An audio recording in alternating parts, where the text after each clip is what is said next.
The Hidden Forces podcast features long-form conversations broken into 2 parts, the second hour of which is made available to our premium subscribers, along with transcripts and notes to each conversation.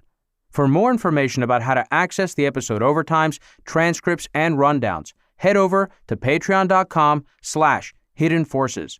You can also sign up to our mailing list at hiddenforces.io, follow us on Twitter at Hidden Forces Pod, and leave us a review on Apple Podcasts.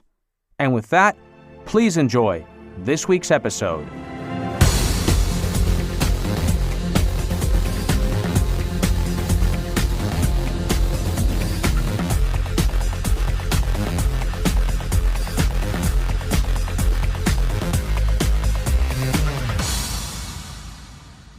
What's up, everybody? My guest on this episode of Hidden Forces is Kevin Vallier, an associate professor of philosophy at Bowling Green State University, whose interests lie primarily in political philosophy, ethics, philosophy of religion, and economics. In his latest book, Trust in a Polarized Age, Kevin draws on empirical data and liberal political philosophy to demonstrate that rising levels of political polarization can be largely attributed to a multi-decade decline in trust in each other and in our institutions. If we want to reduce the rising incidence of polarization, argues Kevin, we have to start by rebuilding social and political trust. And while this may seem like a tall order during a time in which Americans are less trusting than at any point since at least the 1960s, when measurements began, the situation is not hopeless, and more importantly, it's not out of our hands. In this conversation, we discuss the causes and consequences of declining social and political trust, the two-way relationship between trust and polarization, and what sorts of practical steps can be taken at both an individual and societal level to begin to restore faith in not only each other, but in our political and legal institutions. In the overtime, Kevin and I discuss, among other things, rising concerns about domestic terrorism and the parallels that can be drawn between the early 1990s and today. One of the more interesting parts of that discussion deals with the mainstreaming, so to speak, of conspiracy theory, and how, unlike in the early 1990s, where domestic terror groups or individuals like Ted Kaczynski were motivated primarily by extreme and atypical ideological beliefs, the groups being monitored today, some of which were involved in the attack on the U.S. Capitol building this month, combine political violence with mainstream views that are shared by a significant percentage of the American people. If you're interested in accessing that overtime, as well as the episode transcript and rundown to this week's episode, you can do that through the Hidden Forces Patreon page at patreon.com/Hidden Forces. And you can learn more about our content offering and subscribe to our mailing list at hiddenforces.io. And with that, please enjoy yet another thought-provoking and timely episode with my guest, Kevin Vallier. Kevin Vallier, welcome to Hidden Forces. Thanks so much for having me on. It's great to have you on the program, Kevin. Your timing is impeccable, I must say. This is going to come out the week of the inauguration after an insane week we've already had. You and I are recording this on Tuesday, January 12th. Yes. And, of course, we do not know. This is going to be coming out in a little less than a week from now. We have no idea what's going to happen from now until then. Only God knows. Yes. So that you have the media wind on your back. For people who don't know who you are, maybe we could start with you giving me a sense of your background, how you got interested in philosophy, and more to the point, political philosophy. It's the long story that I'll try to make as short as I can. I grew up in South Alabama, in a little town called Fairhope on Mobile Bay. And from a pretty early age, I was interested in political issues that was prompted, oddly enough, by the Columbine school shooting that led to the institution of public school uniforms in my high school, which I thought was, an outrageous overreaction. So I started thinking about questions about, what were our natural liberties? What should government do? What should be its limits? I was interested in other questions too that were philosophical, like the nature of consciousness. I'd even gone to a little summer camp on it, oddly enough. Light stuff. Light stuff for a, Yes, light for stuff. Well, a high I wanted to schooler. know if we were brains or something more. And so I decided when I got to Washington University in St. Louis in 2000 that I would probably either study political science or some combination of neuroscience and philosophy of mind. I also at that time started working on the Gore campaign, even though I was only 17 and couldn't vote for him. And a couple of things all happened together. First, I started talking with people about politics from all over the country and lots of different walks of life. I started reading a lot more philosophy and the philosophy of mind, and my views began to change on politics and on the mind very, very quickly. And then pretty quickly after that, my views on God's existence were also in flux, moving from atheism to theism. So my undergraduate time was just a gigantic odyssey of changing my mind. And philosophy was what I loved. I thought I wanted to do physics for a time, but I realized what I cared about was metaphysics. I thought I wanted to study the brain, but what I wanted to study was just consciousness. I wanted to know what the fundamentals of the universe were, whether I thought it was just particles and fields for a long time, but I haven't thought that in even longer time. So I was interested in all these kinds of questions. And at the same time, as I started to kind of monitor electoral politics in the US on a regular basis, I increasingly ran into a series of social conflicts in my life that made me start to analogize them with political conflict, particularly as polarization began to get worse and worse. And I began to think really, really, really hard about the idea of reconciliation, and the thinking increasingly that we are here fundamentally as human beings to love each other, and that whenever there's an opportunity for healing or reconciliation, that we ought to take it if we can. And I became convinced of this not just in my personal life, but I began to wonder whether it was possible to have a politics of reconciliation, particularly in a country as divided as ours. And so this led me in graduate school into a kind of version of what we call the liberal tradition.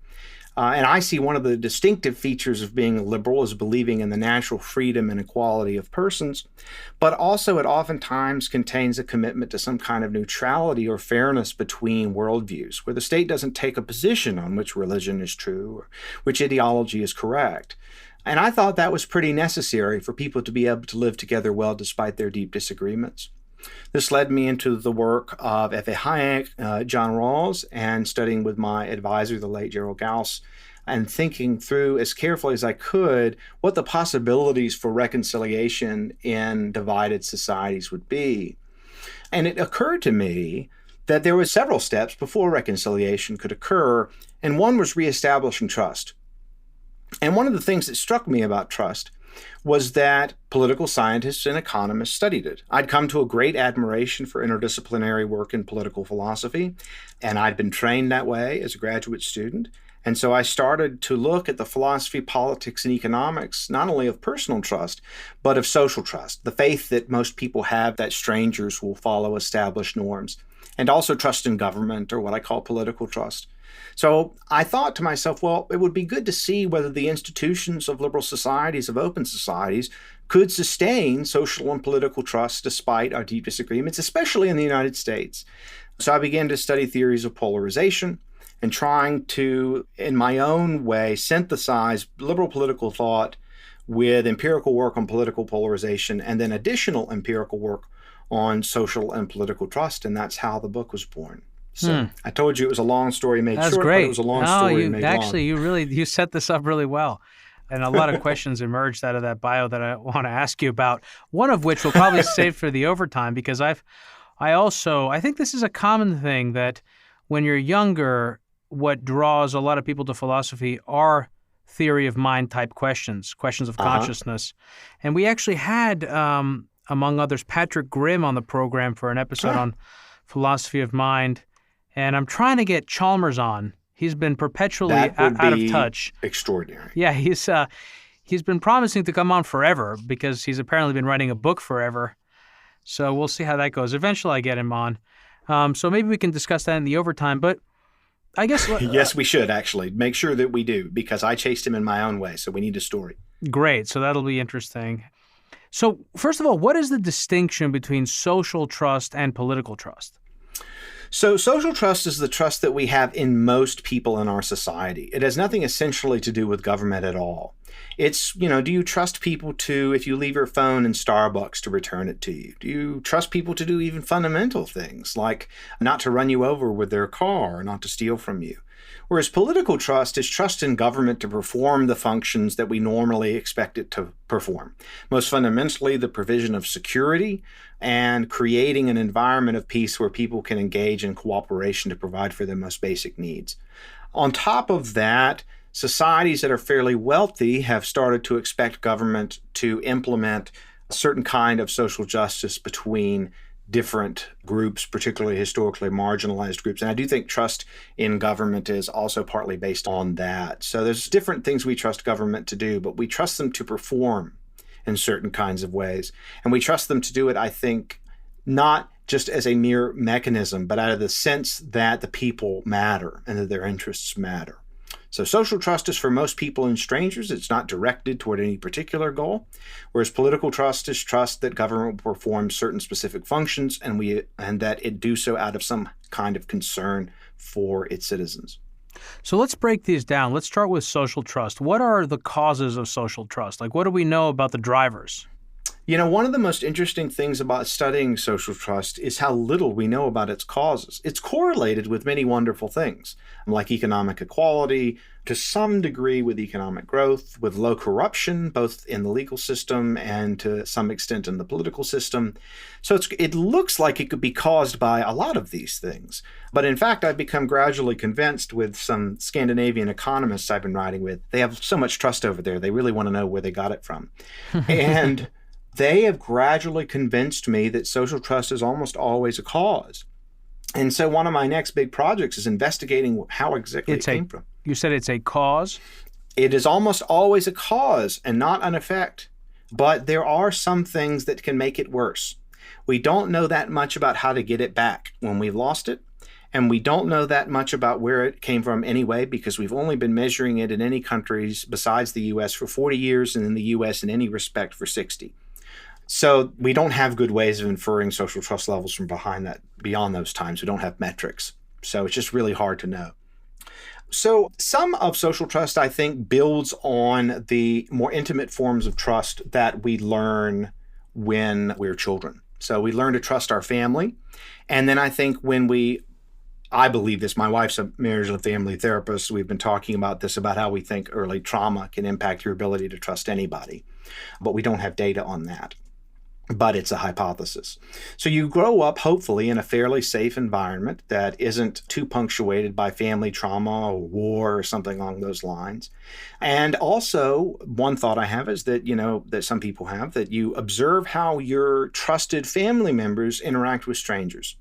So they tend to be welcoming, if they tend to be relaxed around strangers. As a child, that's one thing that you learn, is that you can have those attitudes too, that you can let down your guard. I mean, think about any child, right? They hide behind their parents' legs just to see if they can come out. It takes them a little bit longer to get used to people. And I think that's the process of learning how to trust and learning who to trust. As we get older, I think we start to pay a lot more attention to how most people are complying with social norms, as our faculty for moral reasoning and our faculty to track what are social norms in our society. Do most people tend to follow those norms or not? And then we formulate our trust judgments based on that. There's also a personality element. I think that there are certain personality types that are naturally more trusting than others. People with more openness to experience, for instance, I think are more trusting. I think people, although we need more data on this, with high on neuroticism are less trusting. But we just don't know. And what's weird about it is that on the individual level, it looks like after age 30, people's social trust levels don't change very much at all. There's been some interesting new work on Swedish immigrants. Sweden is one of the most trusting countries in the world. People leave Sweden for other countries. If they're over 30, their social trust levels don't seem to change at all. But if you're under 30, particularly under 25 or 20, your trust levels will partly, or the Swedish immigrants' trust levels will partly approximate that of the country that they're in. So, you really want to look at, say, Sweden, where 65% of people say most people can be trusted, going to Brazil, where 5% of people say the same thing. So I do think there's early adulthood. Our faculties for social trust are forming. We don't know a lot about change beyond that. It's very different from political trust. Most people, when they're young, aren't thinking about trusting institutions at all. They don't even know what they are, that they exist, or how they function. Heck, most people don't even know how the federal government functions. Instead, political trust can be greatly affected by media reports, enormously so, I think, and also just by people's independent sense of whether the government is good or fair or run by decent people or not. But that can change well late into people's lives just based on different events. So they're very different forms of trust. They're related in complex ways. Well, so again, ton of questions. One is actually, it's kind of a funny thought that came to me when you were giving the example of children and how they learn early on whether to trust or not. They're in other words, they're conditioned before the age of 30, and that's that the picture you painted of a child kind of peeking its head out between its parents' legs.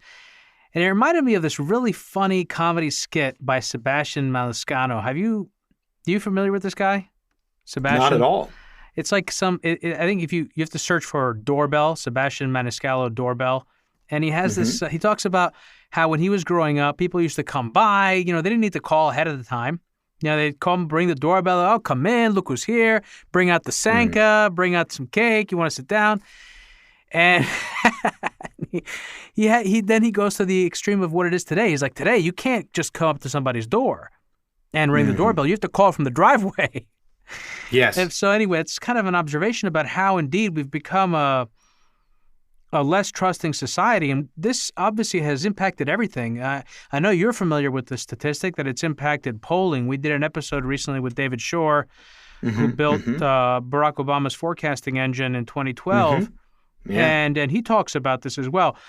But let's go back to this thing you said about social trust being a cause and not being caused. I want to ask you... it's not an uncaused cause, I'll tell you that. Right. But in certain cases, like things like economic inequality, I could see how the feedback loop could be sort of two-way. But in the case of things like immigration or diversity, for example, how is social trust impacted?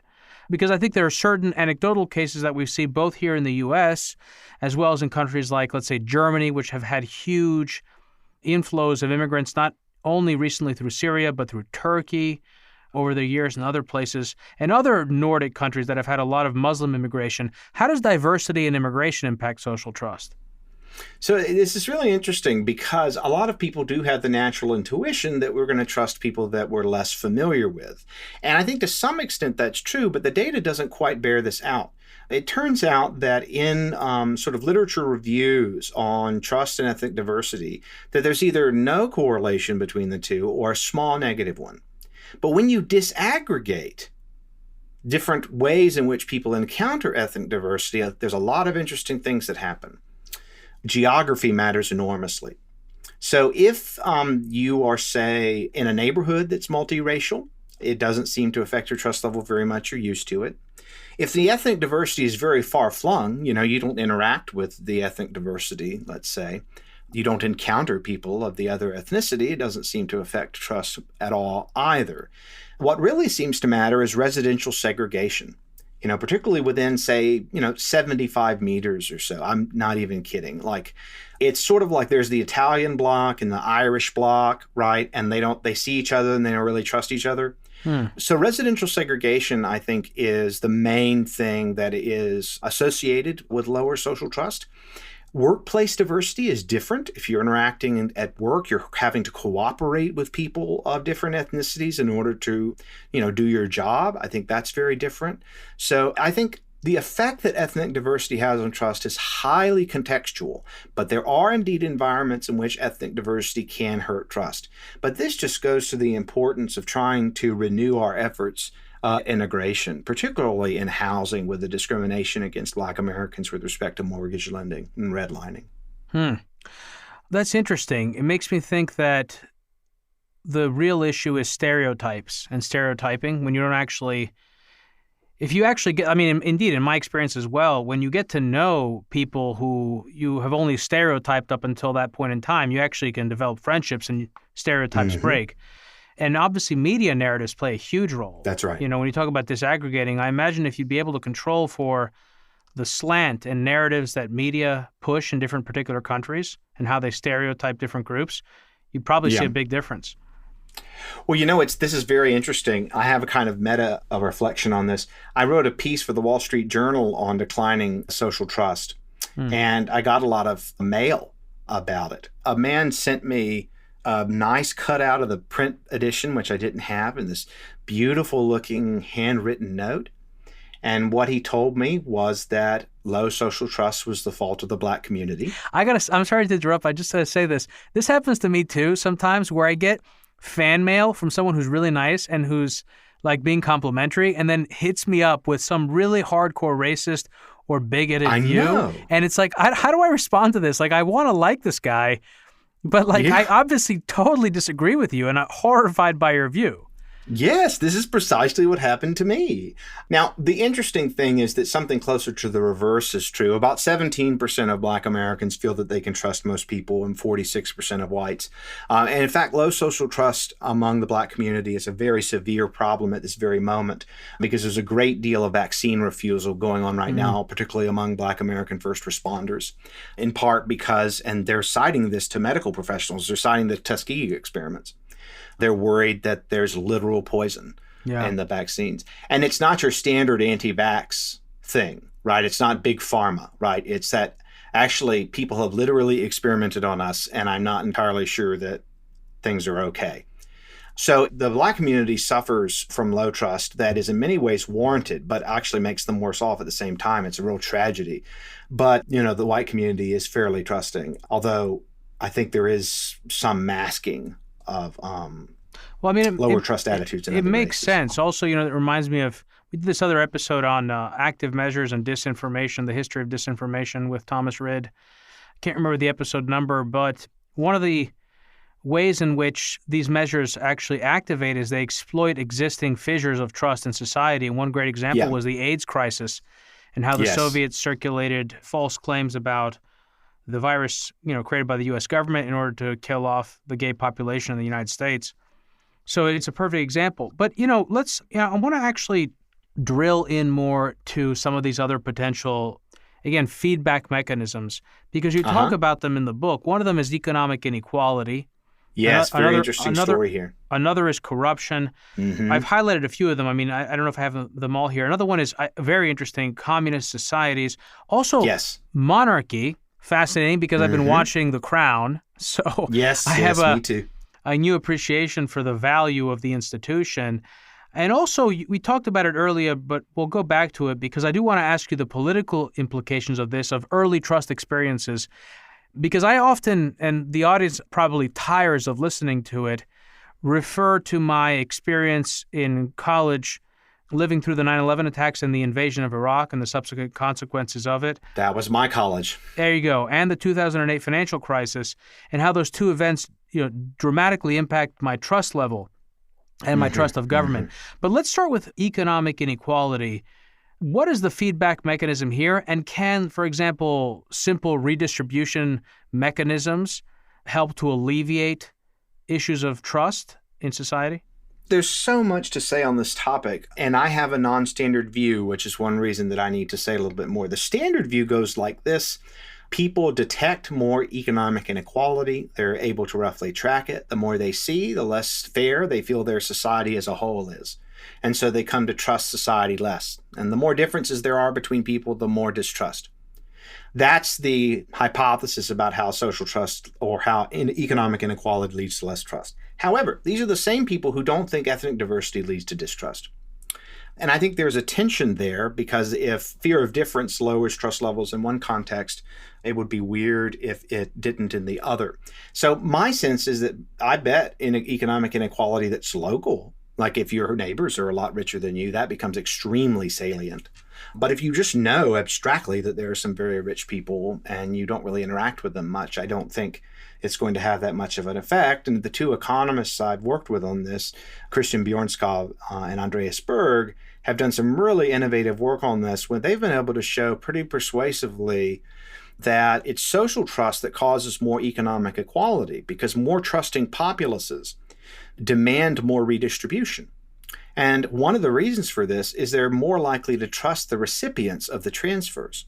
So think about the old urban legend in the U.S. about people who receive food stamps spending it on lobster and stuff like that. Have you heard this before? I've heard this from like 5 different people in my life. No, I haven't, but that's funny. Why lobster? Maybe, yeah, I don't know. Why lobster? I actually remember when I was growing up. Booze, smoke. I remember, well, you're from Alabama. Yes. I spent some years growing up in Winston-Salem, North Carolina.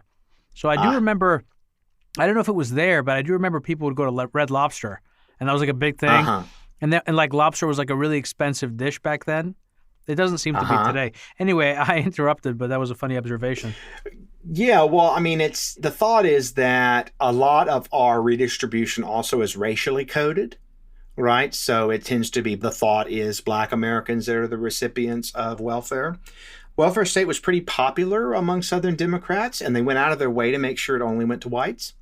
And that they didn't go to Black Americans. And this was, one of the things that caused a lot of conflict within the Democratic Party, is that they were all for more redistribution, but the Southerners only wanted it to go to poor whites. So the thought is that, if there are people within your in-group that you feel like you can trust, you think, well, okay, if they receive the money, they're probably going to take care of basic necessities. They're not going to spend it on addictive substances and so on like that. You hear these kind of things now when you talk about a universal basic income. The same kind of thing comes out. So I think that ends up being, pretty persuasive. Also, they found something really interesting, which is that increasing welfare state redistribution does not seem to increase trust. It may be the case that inequality affects trust that is, this is weird, pre-fiscal policy. So this is pre-taxation and redistribution. That actually makes a lot of sense. Yeah. The thought is that there are these rich people and we made them pay, or maybe something like that. Yeah, the idea, in other words, being that the way in which equality of income or a decrease in polarization of wealth comes about is just as important or more important than the final outcome. That people... Oh, yes. I think that's very true. There's a lot of interesting work on trust and perceptions of fairness. And I think because a lot of the trust researchers lean left, they are too quick to conflate inequality and fairness. Whereas, many people on the right do not think inequality by itself is evidence of unfairness, because they think that sometimes riches are earned and merited and sometimes they're not. How much of that is about power? In other words, again, I'm reminded of another episode that we did. I'm the constant beneficiary of other people's brains. With Michael Lind, he wrote a book called The New Class War, and he really focused on this, that it wasn't so much about economic inequality, it was about power and the inequality of power. And the fact that ultimately, UBI is a great example of this. It doesn't actually resolve in and of itself any of the power issues in society. It simply takes money from one part and shifts it over to another. But the people that are moving the money from A to B are in the position of power. And I wonder how much of it is that. Yeah, I mean, often in this context, I think the most insightful people on the left will talk about inequalities of power in the workplace.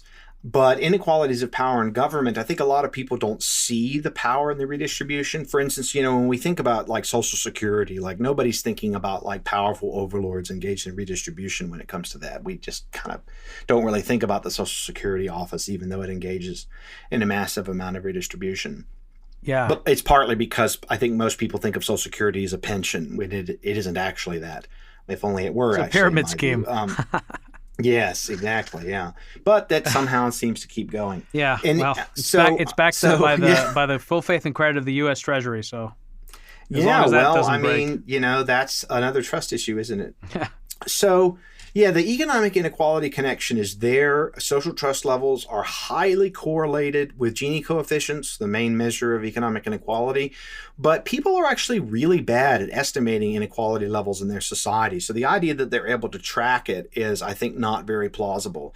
In general, people are highly politically ignorant, and I don't think they're going to be highly effective trackers of economic measures, or even particularly over the course of a whole country. I don't actually think there are more visible signs of inequality today than there were 20, 30 years ago, not to the degree of increase that we've seen. The main source of the increase in economic inequality has been real estate inequality. So that's where it's most visible. The rich having larger homes, being in suburbs, having better schools. That's really where a lot of it has come from. And that can be addressed through policy that isn't even necessarily redistributive. In fact, I think one of the great hopes for restoring a lot of trust is housing reform. Basically make it easier for poor, lower middle income people to build houses and to pay for housing. You know, in the book, you mentioned this term social capital. And it had a sort of profound light bulb switch moment for me. Because I knew this, and it's not the only person, but there's this guy I worked for in college briefly in commercial real estate. And he fought in the Korean War, Irish immigrant family, real stand-up guy. You're kind of classic, good kind of American person with strong ethics and strong handshake, you know? And we also know, I think, empirically that litigation has risen over the decades in America. Yeah. We've become a more litigious society. And I wonder, this is difficult maybe to measure it, or at least not without a huge margin of error, but I wonder how much money has been lost, and it has been shifted to lawyers, I guess, as a result of the fact that we don't trust one another as much as we used to, and we don't rely as much on norms and personal reputation as we used to. We rely more on contracts. Have you thought about that at all? And is that an example of how trust feeds into economic growth and inequality? I don't know about the particulars of that. I think that probably legal expenses are a drop in the bucket compared to the way I think social trust really promotes economic growth, which is that it just increases exchange opportunities. And it also allows for institutions that allow people to become more productive, like educational institutions. So, there's another example. I'll just throw it out there as well. All my family's all physicians.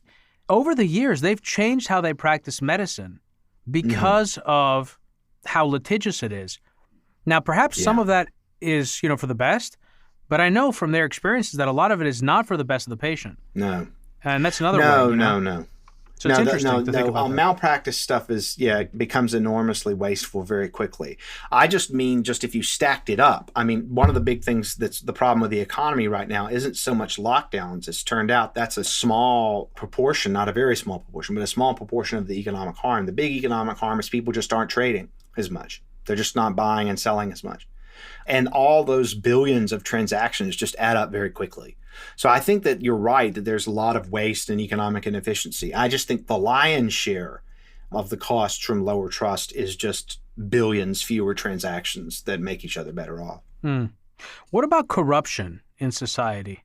I think I don't have any empirical data for this. I'm curious if you do, but certainly anecdotally, it seems that we've had an increase in corruption, certainly visible corruption, brazen corruption.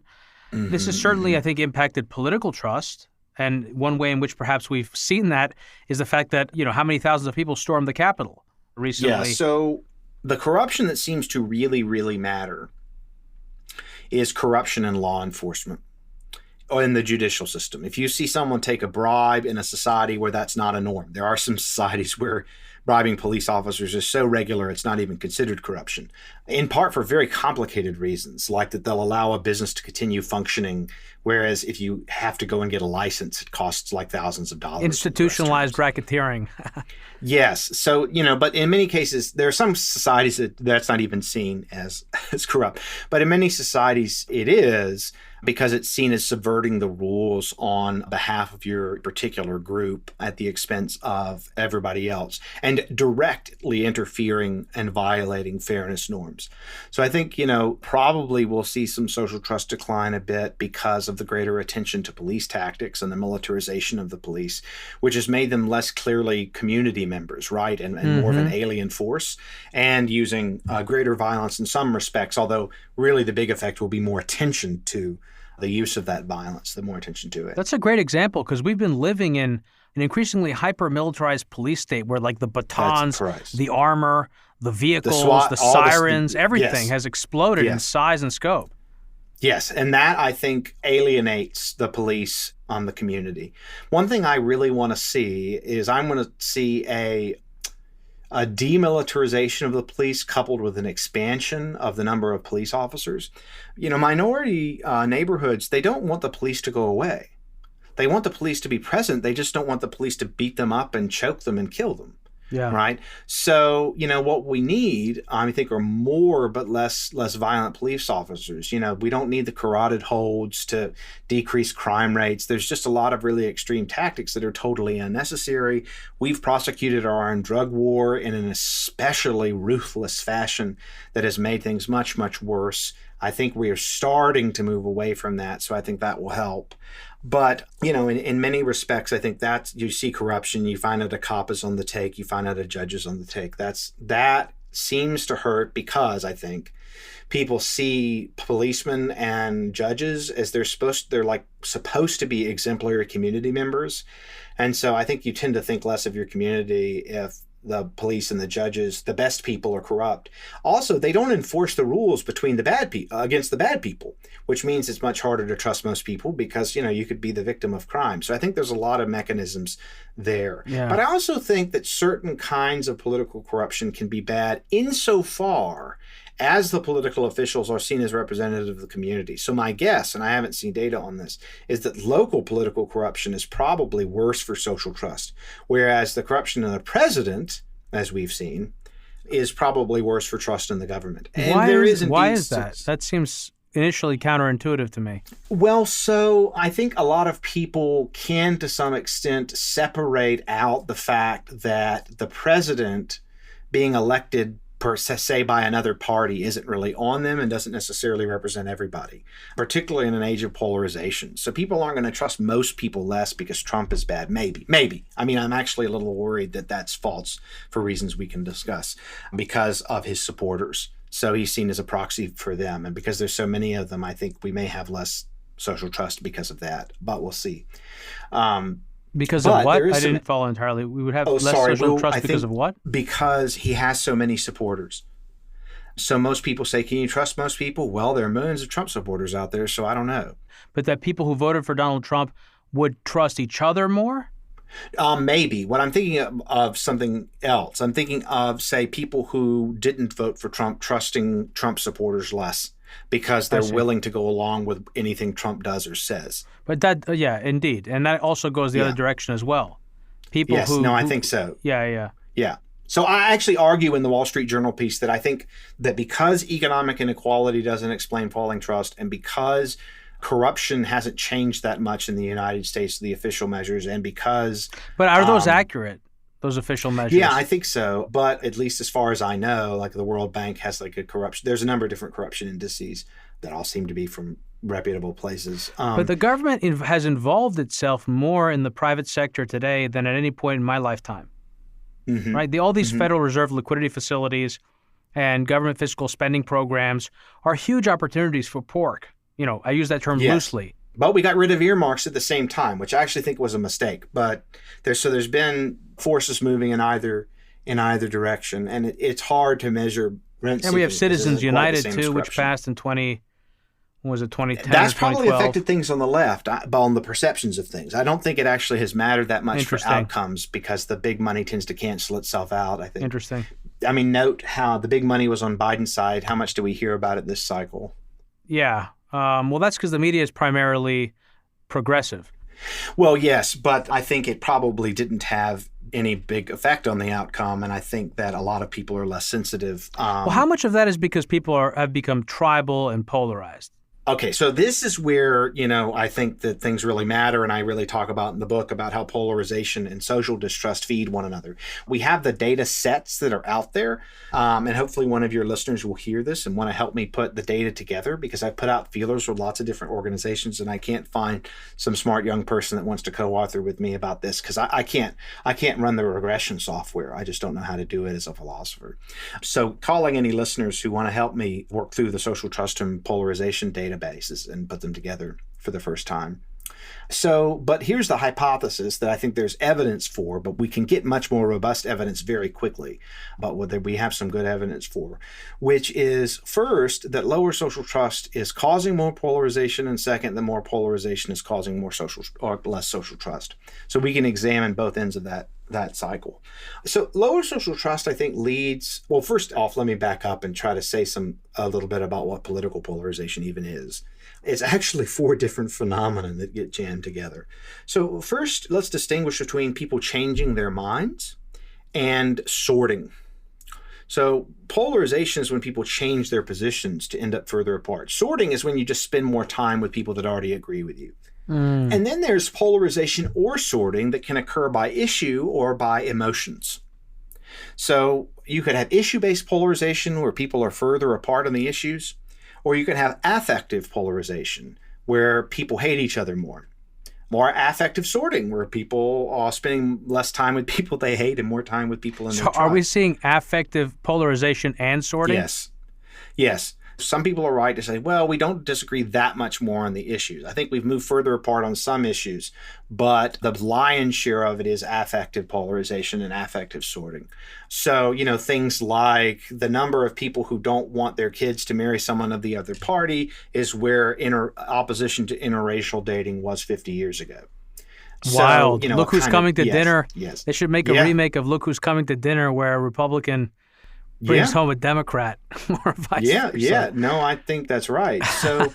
So now we've got the idea of polarization sort of on the table. It's beginning the worst at the elite level, and the more educated people are, the more polarized they are in general, particularly if they're white.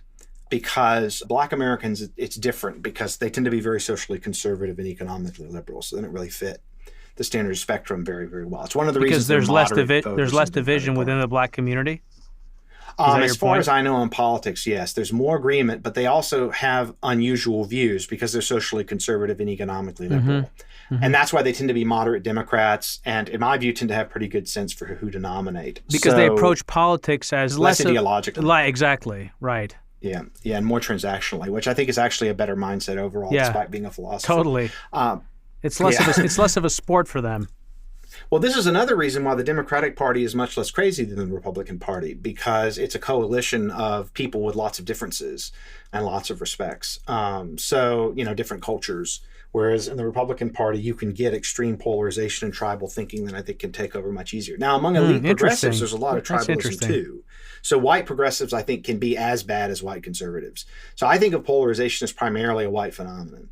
And primarily a phenomenon of hot college-educated whites and elected officials. I wonder how much, that's a really interesting observation. I wonder how latently true it is in the sense that a lot of sort of traditional lunch bucket Democrats moved over to the Republican Party and became Trump supporters. And the movement in the other direction, particularly suburban women moving out of the college-educated suburban women moving out of the Republican Party into the Democratic Party. Yeah. Although we'll see how that goes when you don't have someone who's engaged, in misogynistic language and all sorts of. Yeah. It'll be interesting. If, for instance, Nikki Haley was the nominee or something to see if that changes. You think she would be the nominee? I don't think so. But I'm just giving an example. Pompeo is really, they're putting Pompeo out there. That's not going to happen. It's very hard to know because the Republican Party is a dumpster fire right now in terms of its own internal stability. It's actually, we shift gears a little bit to that analysis. But let me just run back to that's interesting. But I would like to hear your thoughts about that because we'll go to that very quickly. But I just wanted to say that the last thing, I think lower social trust makes it easier to polarize and makes polarization worse. Because if we had high levels of trust, but we came to disagree more, we could probably work it out, right? But if you have low trust, you're going to hate and distrust the people who disagree with you. And that just creates all kinds of problems. Like political polarization in itself is not in itself a problem. It's a problem in low trust environments. But it also drives lower trust because it makes tribes observationally salient. You can detect who's an out group and who's in group. And, that's, I think, lowering social trust because can you trust most people? Yeah, but not Republicans, right? So I think partisan distrust is feeding social distrust. So I think that's actually going to turn out to explain a lot of what's going on because the traditional explanations of inequality, of corruption, of things like that, I think don't work very well in the United States context. Okay, so then switching over to party analysis. Well, there's a polarization scholar who I think very highly of, Nolan McCarty at Princeton, who wrote the book polarization, what everyone needs to know, and created the polarization index that we use to measure polarization. And one of the things he points out in his book is really fascinating. He says, actually, compared to international democratic parties, the Republican Party is a very weak party in the sense that it doesn't have a lot of internal control over who it nominates or its platform. Special interests and grifters dominate the Republican Party in a way that's very unusual in developed democracies. And so you can have a total outsider come in and take over the party. The Democrats have more controls on this, the much maligned superdelegates, which I wish they had in the Republican Party. There would be no Trump if the Republicans had superdelegates. How politically feasible is using superdelegates, though? I mean, remember, Hillary Clinton was ridiculed in 2008 with the suggestion that she might actually rely on superdelegates to beat Barack Obama in the primary. Yeah, it's because you have primaries combined with superdelegates that creates the perception of unfairness. But, you're watching The Crown. I mean, it's not like, Margaret Thatcher was knifed by her own party, right? I mean, it's not like there was an election and she lost, right? She was chosen internal to the party. She wasn't chosen in a primary system. So in the British system, it's extremely democratic, but they don't have primaries. Yeah. You vote for the party. You think, okay, I vote for the party because I think they have the good sense to pick good leaders. I kind of know who I'm electing. I kind of get it. But, most party systems are not like ours in that respect. I think as a political philosopher, you're really perfect to comment on this. I majored in both economics and in political science. And one of my classes, of course, was comparative politics. Yeah. And I studied a number of parliamentary democracies in Europe and compared them to the United States. And there are also, mixed systems like France. Parliamentary systems seem to be overall much better than our system.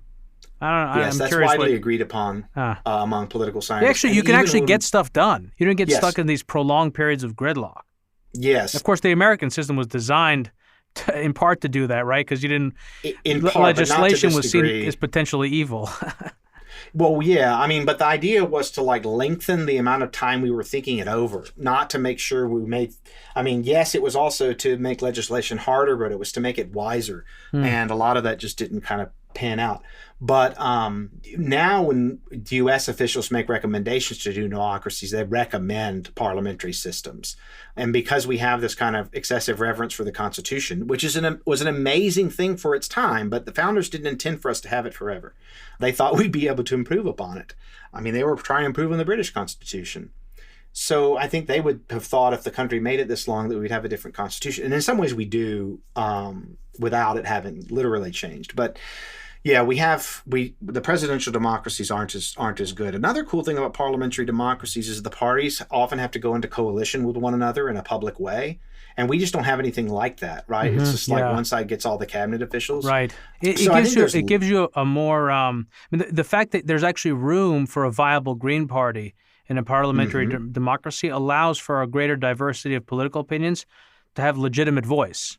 That's right. And so you don't have red versus blue, right? So if we had a powerful third party, we'd have red, blue, and yellow or something, right? So, yeah, I think if there were any feasible way to shift to parliamentary democracy, I would favor it unless, we're obviously very violent. I think it would be depolarizing in lots of respects. So, no, I'm a very big supporter of parliamentary democracy and of abolishing presidential primaries. We didn't always have them. I think the smoke-filled rooms aren't ideal, but I think that they're better than the system that we have. And I mean, now we see the Republican Party's inability to control itself. I think the current kind of hesitance about Trump today is I actually think some of these politicians are worried they're going to die. Absolutely. Oh, well, I mean, Steve Scalise got shot along with some of his colleagues who got shot at, including I think Ron Paul was shot at, not shot. Actually, Ron Paul I think he was there at the baseball field. Rand Paul. This was Rand Paul. That's what I meant. Yeah. Sorry, Rand Paul. Yeah. Both at the baseball field, but I think he was also attacked by his neighbor not too long ago. That's correct. Yeah, they're legitimately concerned. Yeah, and I think, I had no idea how much Trump would be able to profit. Well, we'll see if he ultimately profits from all the distrust of the media and things like that on the right. I mean, I'll say this, but my Christmas was pretty difficult because I went back to South Alabama and everybody believed in voter fraud. So when you ask people about, because I've gone through this cycle of asking people, I know many Trump supporters. Yes, me too. Me too. Yeah. So for me, someone who votes for a quote Trump supporter is not some weird alien species that I stereotype. It's people I know, some people I'm friends with, and people vote on Facebook. Yeah. So it's not like if you vote for Donald Trump, you're not a necessarily bad, evil person. Yep. And so there are all sorts of reasons that people vote for Donald Trump. But I've asked some of these folks, some of my friends and other people, who basically say, a lot of times they'll just say, no, it was definitely stolen. I'm like, how do you know that? How do you know that the election was stolen? And ultimately, they don't put forward any evidence for it, or what they do put forward is ultimately, it's not credible. It's a record of an irregularity with no evidence right, that it's representative. Exactly. Right? It's just a YouTube video of some guy shuffling ballots or something like that. Trust me, I spent a lot of Christmas looking at this stuff. Yeah, totally. But I think it stems from a very legitimate lack of trust. Yes, in the media. Completely legitimate. In the media, in the political system, in the, quote, deep state, for all good reasons. So that whole segment of society has so badly lost credibility that, of course, the public that doesn't have a lot of time to try and sort through all the bullshit, and, of course, knows that they can be easily hoodwinked, and on top of all that, we live in this world that's intermediated by layer and layer and layer and layer and layer and layer of technology and algorithms that selectively edit this piece of information and that piece of information. Then they see these sort of discretionary practices of banning Parler, but Facebook and Twitter can continue. I mean, it's ridiculous. So I understand why people have a universal distrust. Media distrust is something that I'm really only starting. I mean, I was studying it some in preparation for this, but I was trying to be a generalist. So I was trying to speak about trusted institutions in general. But media distrust has gotten me really fascinated, not only because now of my personal experience, but my difficulty of coming up with policy reforms that would actually increase trust in the media. I mean, one thing I think is I wish we paid more attention to local media, but the internet's made it easier to focus on national media, which I think tends to be more sensationalist and also doesn't relay as many truths that people can detect as true or false, right? Like in the local media, it's like, oh yeah, they represented that correctly or not. So it's easier to form reasonable beliefs about their trust levels. One thing I think that's underappreciated about low conservative trust in media under Trump is two things. First, many of my Trump supporting family and friends think that presidents are kind of owed a chance and that people were after Trump from the beginning. Now, I understand there's legitimate grievances about the guy from the beginning. I think that's true. But there's the sense in which they say over and over again, they never gave him a chance at all. And I think that people were so unused to like all the outrageous stuff he was saying and tweeting that he was just offending their piety so much they lost self-control. Yeah. And also they were after ratings. So I think that because Trump knew how to irritate people so effectively, that's what created that sense in the media. And he said many things that were unacceptable. But, you know, I tend to be a guy who tries to look a little bit more at policy rather than the spectacle, even though I think the spectacle does matter. You know, I was more thinking, oh, well, you know, I mean, maybe he won't get us into another war. And he's actually been not awesome or anything like that on foreign policy, but he hasn't destroyed a country. Well, practically, he hasn't done as much damage as, at the very least, one of our two previous presidents. Yes, that's correct. So I think that there's also the sense of constant new stuff. You know, most of my family are like, what is going on with this Mueller thing and this Russia thing? Like, there were so many ins, outs, and what have yous that a lot of people just have trouble following it. Well, because there was a lot of it, because a lot of it was propaganda by the Democratic Party. I mean, it's amazing how much of it actually turned out to be BS and how bad it was. I'm not surprised. I wasn't surprised. Well, particularly, I think the big moment was when Bob Mueller was finally interviewed. And the liberal media, and I don't use that phrase a lot, but the left-wing the drive-by media is Russia had been building him up as this like amazing, even-handed Republican, and he just sounded kind of like a doddering old man. And I think that a lot of people thought, wait, this was like this ultimate mastermind? Like this guy can barely, string together an argument. That's exaggerating some, but that was when it really popped and deflated. And it also just turned out that there just wasn't much to what was going on, such that, when it came time to something I think Trump actually did very badly with the Ukraine thing, the Russia thing had already, detracted so much from it. So my sense is that the way that there'd been so much buildup about Russia collusion, Russia in the vote, Russia and all this stuff. So I actually think that the Ukraine thing was very bad behavior, but I wasn't entirely certain then that it was a removable offense, although I do think the current stuff is. But, it's... Well, his comments to the governor, I think it was in Georgia... Yes. Took it to another level. Yes. No, I know. I need to find 11,000. I need you to find me 11,000 votes. Yeah. Yeah. The Democrats burned their credibility. Yes. Well, they were just so upset all the time. I mean, one of my friends, he's a really good philosopher and a conservative and a very good friend. And he says, one of the worst things about Trump is that he makes the left worse.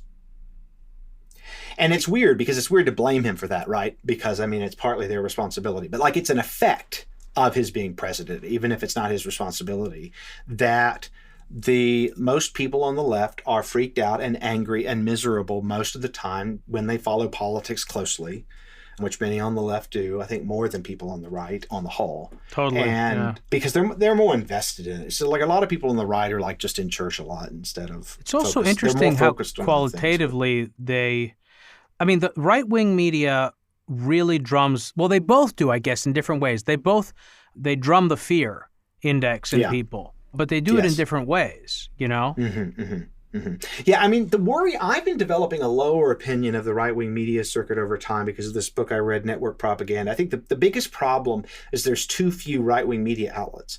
So what happens is that they can get caught in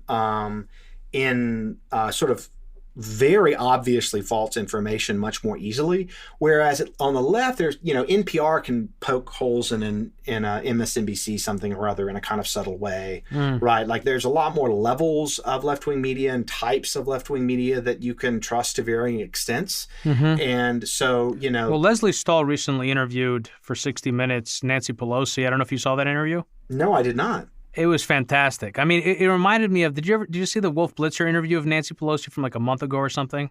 I should have, but I didn't. I bet it was she came across so entitled. She was outraged that she was being questioned. And similarly, Leslie Stahl really put her feet to the fire in the 60-minute interview. And there's a big difference between watching MSNBC or the Young Turks on YouTube and watching, let's say, 60 Minutes or PBS. But look, Kevin, I want to move the second half of our conversation into the overtime, and we can continue this part of the conversation. I also want to get back to some of the observations you had in your book around social and political trust and partisan divergence. And also, I teased early on your work and observations around communism and the role of growing up in a communist society. I think this is super interesting because I've known a lot of people over my life who grew up either in the Soviet Union or in the Eastern Bloc or in communist China, and they are dispositionally different. And I think a big part of that is how they grew up in terms of who they could trust and how they could trust. For anyone who is new to the program, Hidden Forces is listener-supported. We don't accept advertisers or commercial sponsors. The entire show is funded from top to bottom by listeners like you. If you want access to the second part of my conversation with Kevin, as well as the transcripts and rundowns to this episode and every other episode we've ever done, head over to patreon.com/Hidden Forces. There's also a link in the summary page to this episode with instructions on how to connect the overtime feed to your phone so you can listen to these extra discussions just like you listen to the regular podcast. Kevin, stick around. We're going to move the rest of our conversation into the overtime. Great. Today's episode of Hidden Forces was recorded in New York City. For more information about this week's episode, or if you want easy access to related programming, visit our website at hiddenforces.io and subscribe to our free email list. If you want access to overtime segments, episode transcripts, and show rundowns full of links and detailed information related to each and every episode, check out our premium subscription, available through the Hidden Forces website or through our Patreon page at patreon.com/Hidden Forces. Today's episode was produced by me and edited by Stylianos Nicolaou. For more episodes, you can check out our website at hiddenforces.io. Join the conversation at Facebook, Twitter, and Instagram at Hidden Forces Pod, or send me an email at dk@hiddenforces.io. As always, thanks for listening. We'll see you next week.